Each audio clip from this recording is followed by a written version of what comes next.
Bom, pessoal, estamos eu aqui, o professor Eduardo Lachuk e os nossos bolsistas, Fernando Zorzi e o Marcos Remião.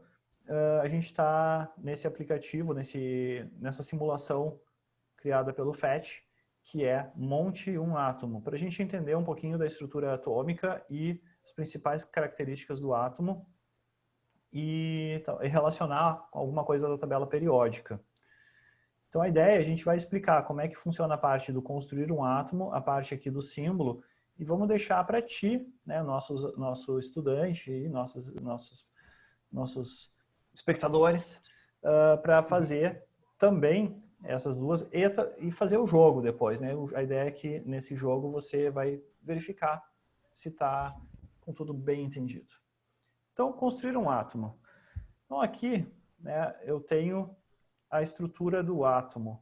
O átomo, ele tem no centro o que a gente chama de núcleo, que é a parte, vamos dizer assim, pesada do átomo, e você tem uma parte externa, assim, uma parte em volta do núcleo, que são os elétrons, certo? Chamada eletrosfera. Então, o hidrogênio que está aqui, ele é o elemento hidrogênio porque ele tem um próton. O próton é essa bolinha vermelha. Tem aqui uma tigelinha com alguns prótons. Quando eu coloco um próton aqui no lugar do núcleo, passa a ser um elemento químico. O átomo, nesse caso, é o hidrogênio. E eu coloquei um elétron aqui também. Se eu tirar esse elétron, ficou apenas o próton e, enfim. O próton ele tem carga positiva, então se eu colocar um elétron na eletrosfera, a carga fica equilibrada, uma positiva com uma negativa. Elétron é negativo, próton é positivo. Se eu colocar nêutron, bom, como o próprio nome diz, nêutron tem carga neutra. Não muda a carga do meu átomo.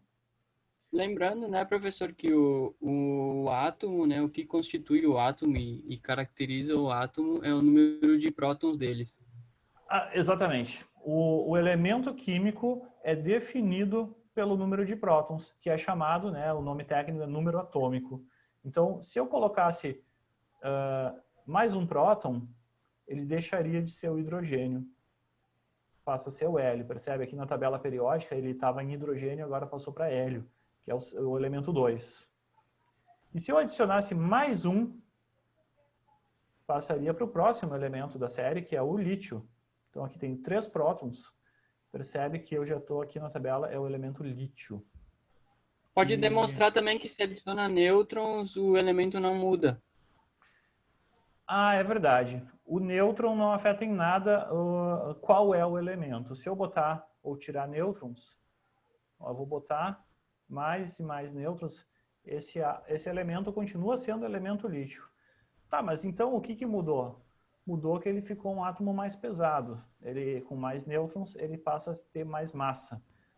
E também a estabilidade do meu átomo é afetada por isso, porque tem que ter um certo equilíbrio entre prótons e nêutrons no núcleo para que seja um elemento estável. Vou botar aqui, eu vou clicar aqui para ver se é estável ou não é estável. Esse lítio que está aqui, ele é estável. Ele tem 1, 2, 3 prótons, 1, 2, 3, 4 nêutrons. Então está mais ou menos equilibrado. Se eu me exceder nos nêutrons, botando mais e mais, ele passa a ser um elemento instável. Esse núcleo está prestes a se quebrar. Seria um elemento radioativo. Então eu vou tirar aqui alguns nêutrons para voltar a ser estável. Também poderia ficar instável pela falta de nêutrons, né? Se tiver prótons demais para muito pouco nêutron, ele já passa a ser instável também. Então é isso. Então, o número de massa é a soma dos prótons e dos nêutrons. Eu tenho que ver aqui, eu botei 3 de cada, 3 prótons e 3 nêutrons, então o número de massa é 6. Certo? O número de massa é 6. O que mais? E os elétrons? Bom, gente, percebe que o elétron é uma carga negativa, então tem uma carga negativa para 3 positivos, que são os 3 prótons do núcleo. Então, está equilibrado ou desequilibrado? Está desequilibrado, né? Tem um excesso de cargas positivas, é um íon positivo, portanto, chamado cátion. Então eu posso equilibrar as cargas, vou adicionar cargas negativas, que são os elétrons. Ó, mais um, pronto. Então agora equilibrou as cargas, tem 3 positivas para 3 negativas. Esses elétrons estão distribuídos em camadas, certo? 2 na primeira camada, rente ao núcleo, e 1 na camada acima desse. Então tá, átomo neutro. Posso continuar adicionando elétrons? Até posso. Botei mais um. Agora passou a ter um excesso de elétrons. Então é um íon negativo, chamado ânion. Certo? Então é assim que funciona. Então tá. Recapitulando. Quantos prótons tem? Define o elemento. E aí eles estão na tabela em uma série, né? Elemento 1 é o hidrogênio, elemento 2 é o hélio, elemento 3 é o lítio, depois vem o berílio, boro, carbono, e assim por diante. Número de nêutrons vai deixar mais pesado. Então, o número de nêutrons mais prótons vai definir a massa. E, por fim, os elétrons. Se eu equilibrar elétrons com prótons, vai estar eletricamente neutro. Se tiver excesso de elétrons, átomo negativo, íon negativo. Caso contrário, íon positivo. E é isso nessa parte. Vamos para a segunda parte aqui. Essa parte aqui, em que a gente vai explorar mais as questões do símbolo, da notação. Então vamos lá. Qual átomo, qual elemento vocês querem que eu faça? Alguém sugere um elemento desses primeiros aqui, não muito grande. Vamos lá então, boro. Boro. O boro está aqui, ó. Está aqui na minha tabela periódica, o boro. Vocês percebem que se eu vou percorrer a tabela periódica, eu tenho 1, 2, 3, 4, 5 até chegar no boro. Então eu tenho que botar 5 prótons. Percebe? Ó? 1, 2, 3, 4, 5. Cheguei no boro. Então o boro foi alcançado. Se eu ver se é estável ou não, eu vou ver que não é nada estável, porque não tem nêutrons, né? Então vamos colocar uns nêutrons para estabilizar ele.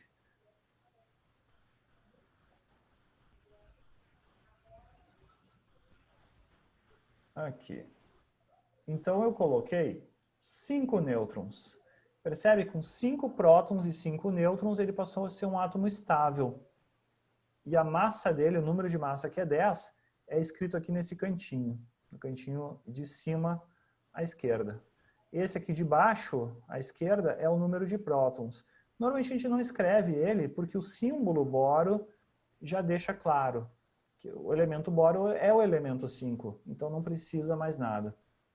Por fim, os elétrons. Percebe que aqui a carga do meu átomo está escrito mais 5, porque todos os prótons estão lá, 5 prótons dando cargas positivas e não tem nenhum elétron ainda.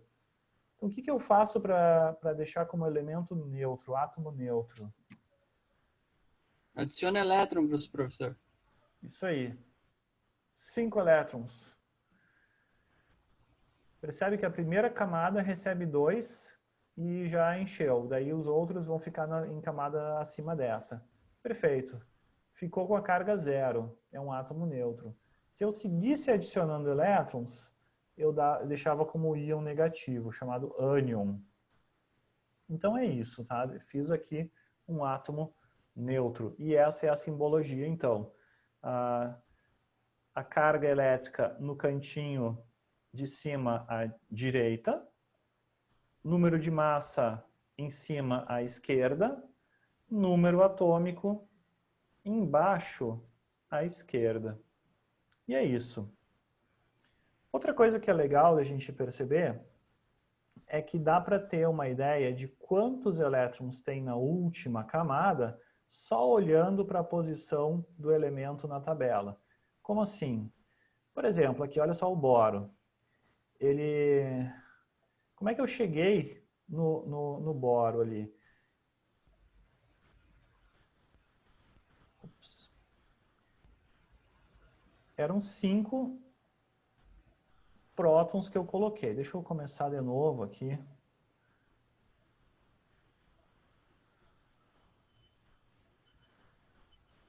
Começando com 1 próton, eu estou na primeira coluna com o elemento hidrogênio. para fazer o átomo neutro, eu boto um elétron. Então, ele tem um elétron na camada de valência dele. Camada de valência é a camada mais externa. Nesse caso, existe uma única camada eletrônica, então esse elétron está na camada de valência. A seguir,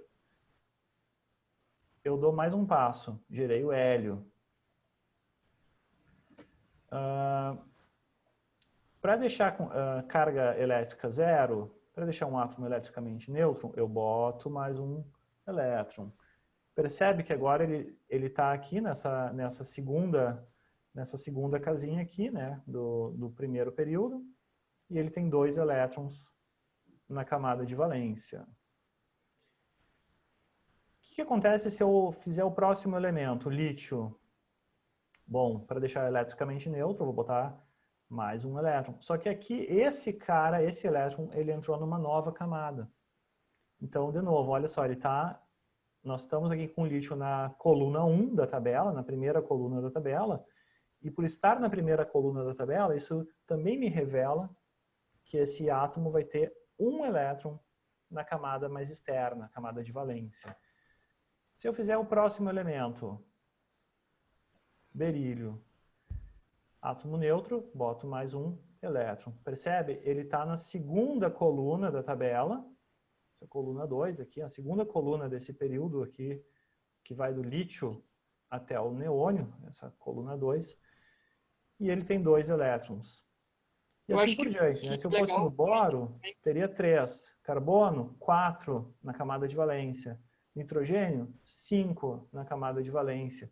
E assim por diante. Que é uma informação importante, né? Na química, a camada de valência é a camada da química. Então, é bem legal saber quantos elétrons tem na camada de valência. E quando sempre tu chega na coluna aqui dos gases nobres, na família dos gases nobres, tu tem uma camada completa. Tu fechou completamente uma camada. Então é muito difícil tu colocar mais alguma coisa ou tirar dali alguma coisa. E é isso. Então a ideia, pessoal, é que vocês brinquem aí com essa simulação e esse objeto de aprendizagem e também resolvam os jogos, certo? Tem alguns jogos aqui. Tem o primeiro jogo, o segundo jogo, o terceiro jogo e o jogo aqui com as coisas aleatórias, certo? Então são alguns joguinhos para vocês experimentarem. Tentem vencer todos eles. Fechou? Acho que é isso, né? Será que teria mais alguma coisa para acrescentar? Se não... Talvez seria interessante comentar também que essa questão do elétron na última camada, isso se repete em toda a coluna da tabela periódica para os outros elementos. Verdade. É verdade. Isso é interessante. Cada coluna, o simples fato de estar na coluna 1, me diz que aquele elemento ele vai trazer um elétron na última camada. O simples fato de estar na coluna 2 vai dizer que tem 2 elétrons na última camada. Na coluna 3, 3 elétrons e assim por diante. E aí tem lá mais adiante tem a coluna 13, 14, 15, 16, e nesses aí tu ignora a dezena, né? 13 é porque tem 3, na 14 é porque tem 4, na 15 é porque tem 5 na última camada. É isso, a tabela periódica vai trazer essa informação também. Né? Então, que se torna bem útil, então. Então tá, né, pessoal? Acho que já dá para começar pelo menos uma atividade aqui. Vou encerrar a gravação e... então, bom estudo.